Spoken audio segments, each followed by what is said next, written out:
നിധി പോലെ 3.5 പതിറ്റാണ്ട് ഹൃദയത്തിൽ സൂക്ഷിച്ച ആ കത്ത് ഇനി വായനാ ലോകത്തിന് സ്വന്തം. എഴുത്തുകാരനും അധ്യാപകനുമായ ഡോക്ടർ സംഗീത് രവീന്ദ്രൻ തന്റെ ടീച്ചർ നൽകിയ മറുപടി കത്താണ് ഇപ്പോൾ വായനാ ലോകത്തേക്ക് സമ്മാനിച്ചിരിക്കുന്നത്. 3.5 പതിറ്റാണ്ട് മുൻപ് 4ാം ക്ലാസ്സുകാരനായ ശിഷ്യന് അധ്യാപിക നൽകിയ മറുപടി കത്ത് തന്റെ പുസ്തകത്തിലൂടെ വായനാ സമൂഹത്തിലേക്ക് എത്തിച്ചിരിക്കുകയാണ് ഡോക്ടർ സംഗീത് രവീന്ദ്രൻ. തന്റെ 9ാം സാഹിത്യ സമാഹാരമായ വേരുകൾ ചിരിക്കാറുണ്ട് എന്ന അനുഭവക്കുറിപ്പിലാണ് പാലാ കണ്ണാടിയുറുമ്പ് സെന്റ് ജോസഫ് സ്കൂളിലെ അധ്യാപിക ആയിരുന്ന സിസ്റ്റർ ജൂഡിത്ത് 35 വർഷം മുന്നേ അയച്ച കത്ത് ഉൾപ്പെടുത്തിയിരിക്കുന്നത്. വേരുകൾ ചിരിക്കാറുണ്ട് എന്ന സാഹിത്യ സൃഷ്ടിയിലെ 1ാം അധ്യായത്തിന്റെ പേര് ഹൃദയം തുന്നിയ കത്ത് എന്നായിരുന്നു. ഞാൻ പാലാ സ്വദേശിയായിരുന്നു. ഇപ്പോൾ ഔദ്യോഗിക കാര്യങ്ങളുമായിട്ട് ബന്ധപ്പെട്ട് പാലക്കാട് പഴമ്പാലക്കോട് എന്ന് പറയുന്ന സ്കൂളിൽ അവിടുത്തെ അധ്യാപകനാണ്. ഏകദേശം 9ഓളം പുസ്തകങ്ങൾ രചിച്ചു. ഇപ്പോൾ പാലയിൽ എത്തിയിരിക്കുന്നത് 9ാമത്തെ പുസ്തകത്തിൻ്റെ ഒരു സമർപ്പണവുമായിട്ട് ബന്ധപ്പെട്ടാണ്. അത് എന്നെ 4ൽ പഠിപ്പിച്ച ഒരു ടീച്ചർ സിസ്റ്റർ ജൂഡിത്ത്, ആ ടീച്ചറുമായിട്ട് ബന്ധപ്പെട്ടുള്ള ഒരു സംഭവമാണ്.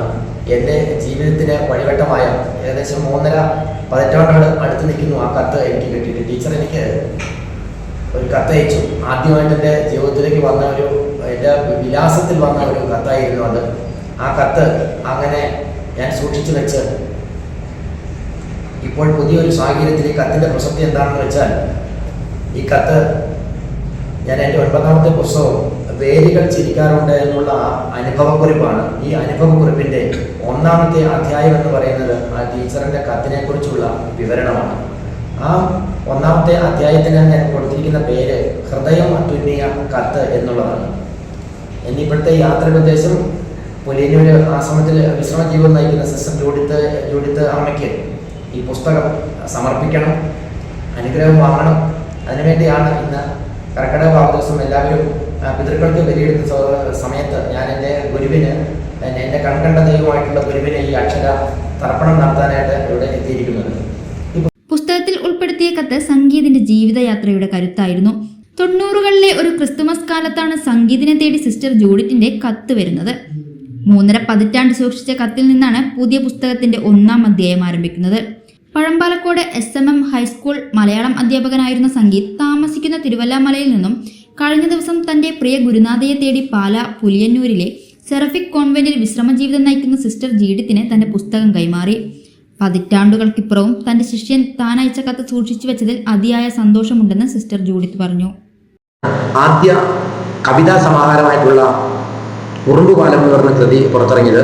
ഈ കൃതി ഇറങ്ങിയതിന് ശേഷം തന്നെ അതൊരു വിവാദമായിരുന്നു. കാര്യം ഇതിലെ റോസ എന്ന് പറഞ്ഞ എൻ്റെ ഒരു കവിത, ഞാൻ ഇടയ്ക്ക് കവിത എഴുതുന്ന സമയത്ത് അത് ഗ്രൂപ്പുകളിലേക്ക് ഷെയർ ചെയ്യുമായിരുന്നു. ഇതിലെ റോസ എന്ന് പറഞ്ഞൊരു കവിത ഇവിടുത്തെ ഒരു സാഹിത്യ അല്ലെങ്കിൽ സാംസ്കാരിക മേഖലയിലുള്ള ഒരു സംഘടനയുടെ ജില്ലാ പ്രസിഡൻ്റായിട്ടുള്ള ഒരു അധ്യാപിക, ഒരു പുരോഗമന പ്രസ്ഥാനവുമായിട്ട് ബന്ധപ്പെട്ട് നിൽക്കുന്ന ഒരു സംഘടനയാണ്. അതിലെ ജില്ലാ ചുമതലയുള്ള ഒരു അധ്യാപിക അതിലെ ഒരു കവിത എടുക്കുകയും ആ കവിത മറ്റൊരു മാസികയിൽ അടിച്ചു വരാൻ ഇടയാകുകയും ചെയ്തതിനെ തുടർന്നാണ് അതൊരു വിവാദമാവുകയും അത് പരാതിക്കും പോലീസ് കേസിനൊക്കെ ഇടയാകുകയൊക്കെ ചെയ്തു. അതിനുശേഷമാണ് ഹൃദയസാക്ഷി എന്ന് പറഞ്ഞ 2ാമത്തെ ബുക്ക്. 3ാമത്തെ പുസ്തകം എന്ന് പറഞ്ഞാൽ എൻ്റെ ഗവേഷണ പ്രബന്ധമാണ്. നെല്ലിക്കൽ മധു സാറിൻ്റെ കീഴിൽ MG സർവകലാശാലയിൽ NSS ഹിന്ദു കോളേജിൽ ആയിരുന്നു ഗവേഷണം. ആ 3ാമത്തെ പുസ്തകം എന്ന് പറയുന്നത് ഗവേഷണ പ്രബന്ധത്തിൻ്റെ പുസ്തകവുമായിരുന്നു. 4ാമത്തെ പുസ്തകം അച്ഛൻ്റെ മരണവുമായി ബന്ധപ്പെട്ട് ഉണ്ടായ ആ നൊമ്പരത്തിൻ്റെ പശ്ചാത്തലത്തിൽ എഴുതിയ അച്ഛൻ ഒഴുകുമ്പോൾ എന്ന് പറയുന്ന കവിതാ സമാഹാരമായിരുന്നു. അടുത്ത കവിതാ സമാഹാരം എന്ന് പറയുന്നത് ആ ശംഖുനി ആർക്ക് നൽകി എന്നുള്ളതാണ്. പിന്നെ വെള്ളുകപ്പയുടെ നിറമുള്ളവൻ എന്ന് പറയുന്ന ഒരു കവിതാ സമാഹാരം. അതുകൂടാതെ തന്നെ അധ്യാപകരുടെ കവിതകൾ എഡിറ്റ് ചെയ്ത് മായാത്ത സൂര്യൻ എന്ന് പറഞ്ഞ ഒരു കവിതാ സമാഹാരം. അതിനുശേഷം ഞാൻ ഏകദേശം 20-25ഓളം എഴുത്തുകാരുടെ പുസ്തകങ്ങൾക്ക് അവതാരിക എഴുതിയിട്ടുണ്ട്. ഈ അവതാരിക തന്നെ ഞാനൊരു പുസ്തകമാക്കി. അത് ഒരു എഴുത്തുകാരനെ സമയത്തുള്ള ഒരു വ്യത്യസ്തമാണ്. കാര്യം കവിതയും കഥയും ഒക്കെ പലരും എഴുതുമെങ്കിലും മറ്റുള്ള എഴുത്തുകാരുടെ കൃതികൾക്ക് അവതാരിക എഴുതുക, അങ്ങനെ ഒരു 15ഓളം അവതാരികകളുടെ പുസ്തകം കുറുകുന്ന ഓർമ്മകൾ എന്ന പേരിൽ ഇറക്കാനായിട്ട് എനിക്ക് സാധിച്ചു. ഇപ്പോൾ ഇതാണ്ട് 9ാമത്തെ പുസ്തകം പുറത്തിറങ്ങി. അതിൻ്റെ 1ാം പതിപ്പ് ഏകദേശം തീർന്നതായിട്ടാണ് ഇവിടെ നമ്മുടെ കോഴിക്കോടുള്ള പബ്ലിഷേഴ്സാണ്. സരോവരം ബുക്സാണ് ഇത് പബ്ലിഷ് ചെയ്തിരിക്കുന്നത്. അവർ പറഞ്ഞു 1ാമത്തെ എഡിഷൻ കഴിയാറായി, അപ്പോൾ 2ാമത്തെ എഡിഷന് വേണ്ടിയുള്ള ഒരു പരിശ്രമമാണ് നടക്കുന്നത്. അത് ചുരുങ്ങിയ സമയം കൊണ്ട് തന്നെ പുസ്തകങ്ങളെല്ലാം തന്നെ അത് വായനക്കാരത് വാങ്ങിച്ചു. നല്ലൊരു പ്രതികരണമുണ്ട്.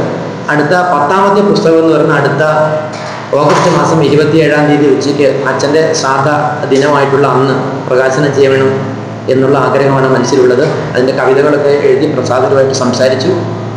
40 കവിതകളുടെ ഒരു പുസ്തകമാണത്. ഈ പുസ്തകം ഇതിനൊരു സവിശേഷത എന്ന് പറയുന്നത് എൻ്റെ ഭാര്യ അഞ്ജു സംഗീത് അതിൽ പഠനം എഴുതി. അഞ്ജുവിൻ്റെ ഭാര്യയുടെ ഒരു പഠനക്കുറിപ്പോടെയാണ് ആ പുസ്തകം ഇറങ്ങുന്നു എന്നുള്ളതൊരു പ്രത്യേകതയും ഈ മൗനജലം എന്ന പുസ്തകത്തിനുണ്ട്. ഈ കവിതമായിട്ട് ബന്ധപ്പെട്ട് എഴുതിയ കവിതയാണത്. മറ്റു മാസികയിൽ എടുത്തു